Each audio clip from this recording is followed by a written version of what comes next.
देवळी तालुक्यात रब्बी पिके कापण्याची लगबग। रब्बी हंगामात योग्य हवामान मिळाल्याने उत्पादनात वाढ होण्याची शक्यता। देवळी तालुक्यात यंदा अतिवृष्टी झाली असली तरी रब्बी हंगामात हवामानाने साथ दिल्याने पिकांची उगवण उत्कृष्ट झाली आहे।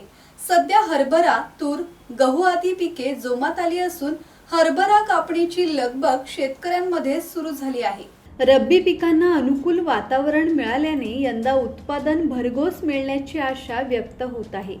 पेरणीच्या काळात अवकाळी पावसामुळे उगवण होईल की नाही, दुबार पेरणी करावी लागेल का अशी चिंता शेतकऱ्यांना होती। मात्र नंतर पावसाने उघडीप दिल्याने पिकांची वाढ झपाट्याने झाली आहे। हरभरा आणि गहू पिकांची स्थिती समाधानकारक असून मागील वर्षांच्या तुलनेत यंदा उत्पादनात वाढ होण्याची शक्यता आहे। अनेक वर्षांनंतर रब्बी हंगामात योग्य हवामान मिळाल्याने शेतकरी समाधान व्यक्त करत आहेत। योगेश कांबळे, संवाद मराठी लाईव्ह, वर्धा।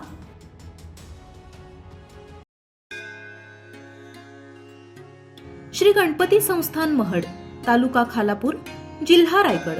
श्री वरद विनायकाच्या भक्तांसाठी भक्त निवासाची सोय, स्वच्छता आणि 24 तास गरम पाणी, सीसीटीव्हीची नजर। आगाऊ नोंदणीसाठी संपर्क करा 02192 26 69 12 72 76 47 38 54।